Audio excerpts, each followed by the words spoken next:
and that Allah subhanahu wa ta'ala has revealed verses in the Quran that are so powerful that we would be protected from the devil. Allah subhanahu wa ta'ala has revealed a verse. It is verse number 255 of Surah Al-Baqarah. That is known as Ayatul Kursi.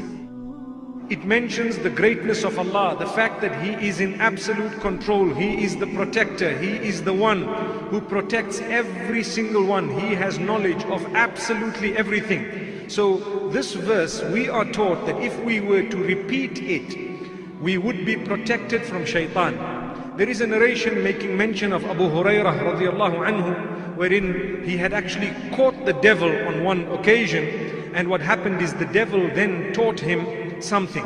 The third time that this happened, which means when he caught the devil the third time, the devil says, I will teach you something that will protect you from myself and my progeny or the rest of the shayateen. And so he taught him Ayatul Kursi. So Abu Hurairah released him. He went to Muhammad sallallahu alayhi wasallam asking him or telling him what had happened, and Muhammad sallallahu alayhi wasallam said, he has told you the truth on this occasion, but remember, he's a liar. Why is Ayatul Kursi so important? What is so blessed about Ayatul Kursi? Of them is the hadith of Ubay ibn Ka'b, that once the Prophet ﷺ went to him, "O Ubay, which ayah in the Quran is the most blessed ayah? It is the greatest ayah." So Ubay did not want to respond out of modesty, so he said, Allah and His Messenger know best. So the Prophet ﷺ insisted, "O Ubay, what is the greatest ayah in the Quran?"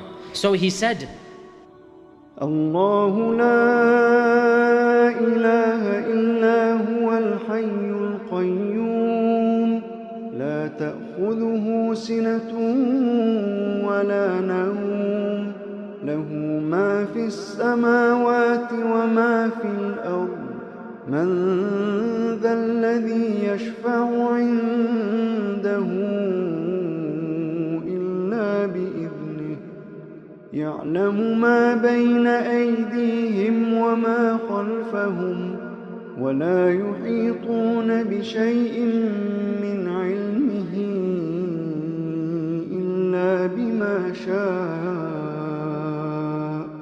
وسع كرسيه السماوات والأرض ولا يؤوده حفظهما وهو العلي العظيم. When Ubay said this, the Prophet ﷺ, he pushed him gently and he said, knowledge will always be happy around you. May you be congratulated for your knowledge. So this shows us that the Prophet ﷺ agreed with Ubay ibn Ka'b that indeed the greatest ayah in the entire Quran is Ayatul Kursi. أعظم آية في كتاب الله عز وجل. Ayatul Kursi is to be recited every night. We learn also, the Prophet ﷺ said, Sunan an-Nisa, he said that Ayatul Kursi should be recited in the morning and the evening. And in one other hadith reported in Musnad Imam Ahmad, that it is also authentic, our Prophet ﷺ said, whoever recites Ayatul Kursi after every single fard salah, and if you make this a habit and a routine, what did our Prophet ﷺ say? Nothing will prevent a person from entering Jannah except his own death.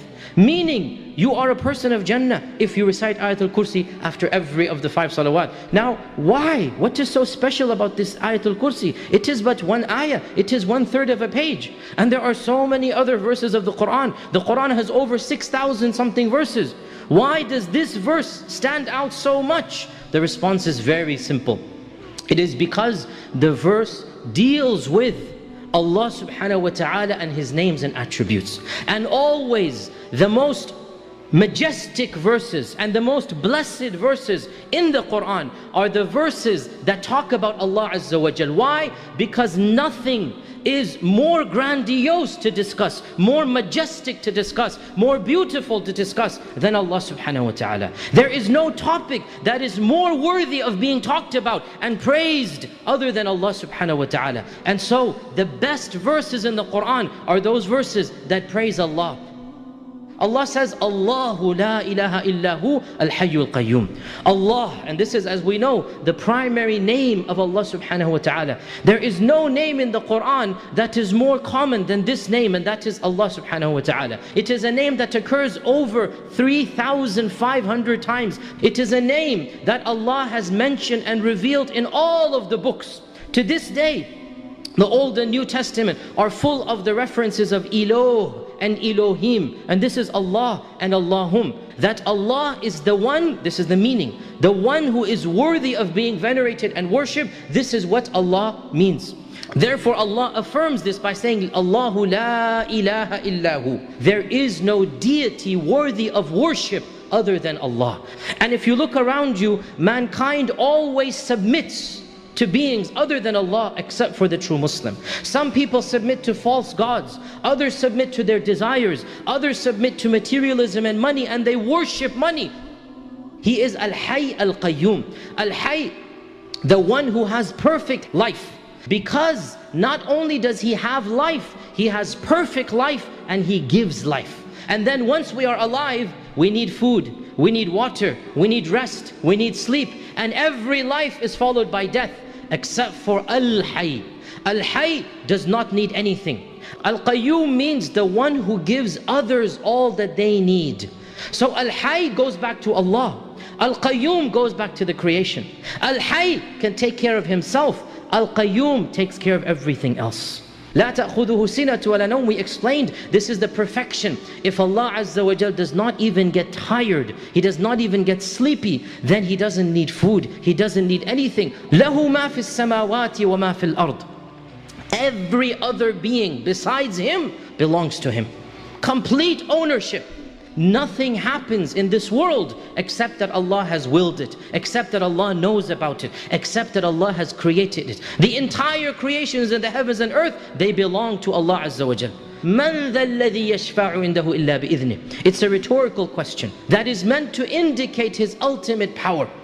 Who can possibly even intercede? Allah is saying, you cannot even ask shafa'ah, much less actually do something, except if Allah allows it. يَعْلَمُ مَا بَيْنَ أَيْدِيهِمْ وَمَا خَلْفَهُمْ.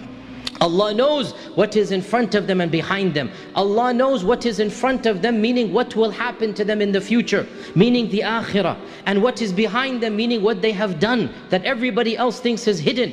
Allah knows what's going to happen tomorrow. يَعْلَمُ مَا بَيْنَ أَيْدِيهِمْ. Allah knows what's going to happen in the next life. وَمَا خَلْفَهُمْ. Allah knows what you did in hidden and secret. Allah knows when nobody was looking, when everybody thought that you're all alone. Allah knows what happened. وَلَا يُحِيطُونَ بِشَيْءٍ مِّنْ عِلْمِهِ إِلَّا بِمَا شَاءَ. They have nothing of Allah's knowledge except if Allah tells them. وَسِعَ كُرْسِيُّهُ السَّمَاوَاتِ وَالْأَرْضِ. His kursi.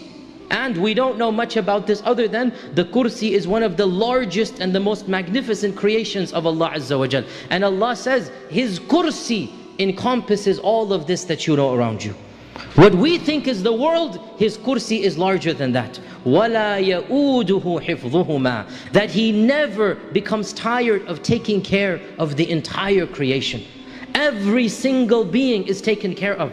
The air that you breathe, the water that I drink, Allah has destined it for you. Allah knows it. Every day Allah Azza wa Jal is taking care of every being. All of these billions of beasts and creatures, Allah says, even that which crawls in the land, that which swims in the ocean, there is nothing except that Allah is giving its sustenance to it. وَهُوَ الْعَلِيُّ الْعَظِيمُ. And these are two of the majestic names of Allah, the comprehensive names of Allah. They are broad meanings, they encompass many meanings. Al-Ali means the exalted. So Allah Azza wa Jal is exalted in His essence. He is above us. He is exalted in His might. He is exalted in His knowledge. Al-Ali, there is nothing greater than Allah. Al-Azim again means the majestic and the great. Al-Azim, there is nothing that is greater than Allah Azza wa Jal. This one verse has more than 20 of Allah's names and attributes, and in fact the whole verse from beginning to end is nothing other than the names and attributes of Allah subhanahu wa ta'ala. It is because of this that this verse is the greatest verse in the Quran.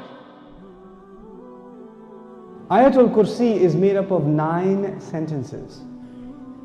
The first sentence is Allahu la ilaha illa huwa al-hayyul qayyum. It's a beautiful sentence which ends with 2 of Allah's names, Al-Hayy Al-Qayyum, the living and the source of all establishment. Everything stands and exists and is maintained because of Allah.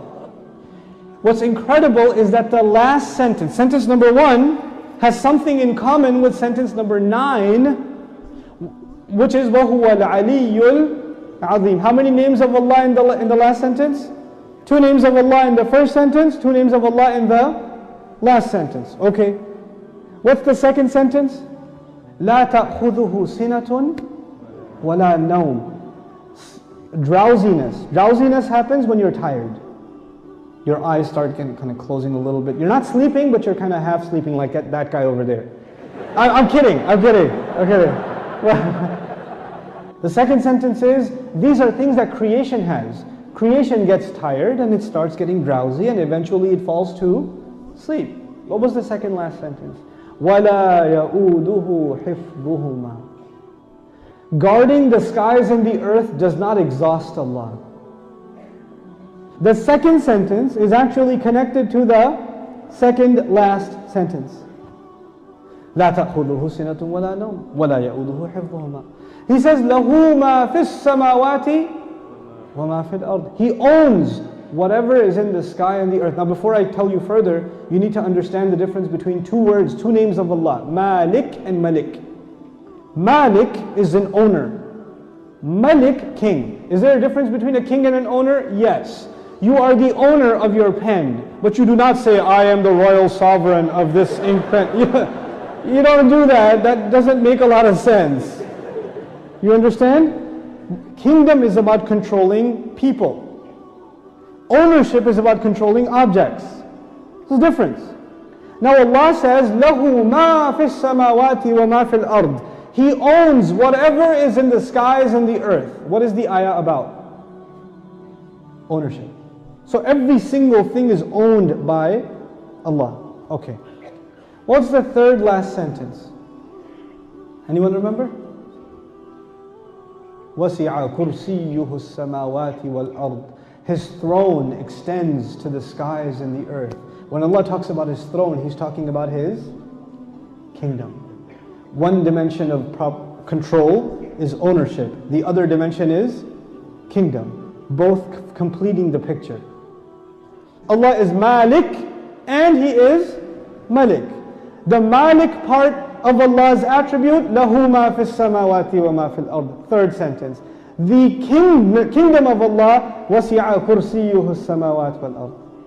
What's the fourth sentence? مَنْ ذَا الَّذِي يَشْفَعُ عِنْدَهُ إِلَّا بِإِذْنِهِ. Let's understand this ayah first. Who will come and make shafa'ah with Allah except unless He gives permission? Shafa'ah means you got connections. On Judgment Day, we are in trouble possibly, and then somebody comes and says, no, they're with me. They're with me. Go easy on them, please. We beg Allah Azza wa Jal to qualify us for the shafa'ah of Rasulullah sallallahu alaihi wasallam. And Allah says, nobody will come for you. Your uncle, your cousin, your dad, your mom, your boss. You're not going to come for you on Judgment Day and say, Ya Allah, actually he's... No, not over there. There's no VIP ticket. Except, the only exception is if Allah gives permission. So this ayah is about nobody having any authority unless Allah gives it to them. The exception is if Allah gives it to them. You clear about that? Okay. وَلَا يُحِيطُونَ بِشَيْءٍ مِّنْ عِلْمِهِ. They know nothing, they encircle nothing of His knowledge. إِلَّا, except بِمَا شَاءَ. The fourth sentence and the sixth sentence are both about a statement about Allah and the only exception.